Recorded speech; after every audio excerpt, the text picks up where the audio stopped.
Hello guys, welcome my channel. আর আমি এখন চলে এসেছি ছাদে। আমাদের ছাদে দেখতেই তো পাচ্ছ। আর মা তো নিচে ঘুমাচ্ছে, বম্মাও ঘুমাচ্ছে, দাদুও ঘুমাচ্ছে। সো আমি কি করব, নিচে বোর হচ্ছিলাম আর নিয়ে চলে আসলাম ছাদে। তমও নেই, আমি একাই চলে এসেছি। তো সো এখন আমি একটু ঘুরবো ফিরবো। আর শুভ দুর্গা পুজো, ময়লা হয়ে আসতে পারলো না। তো আমার তো দুর্গা পুজোর জন্য খুবই আমি এক্সাইটেড, ঠিক আছে। আর আমার যে চুলগুলো আছে না, এই চুলগুলোকে কাটিং করবো, একটা নিউ লুক দেবো, ঠিক আছে। সো আমার লুকটা একটু আমার ফেভারিটই হবে।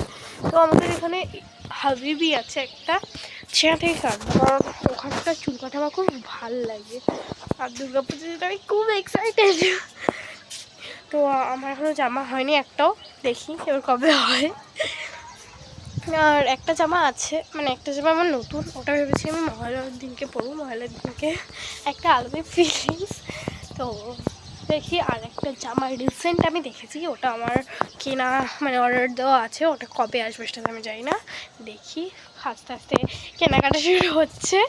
তো আই এম ভেরি এক্সাইটেড, কারণ দুর্গা পুজো ভাই বাঙালির পুরো একদম মন জুড়ে একটা উৎসব। এইটা এই কিছু কিছু ফেস্টিভ্যাল আমাদের সবাইকে মাঝে মাঝে এক করে, তো আমার খুব ভালো লাগে।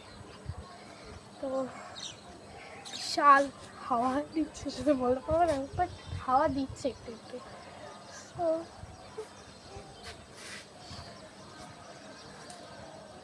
তো তোমার সাথে আবার পরে দেখা করছি, যখন আমি একটু বিজি থাকবো, কারণ এখন তো বলতে গেলে কোনো কথা বলে আমি কাজ নেই।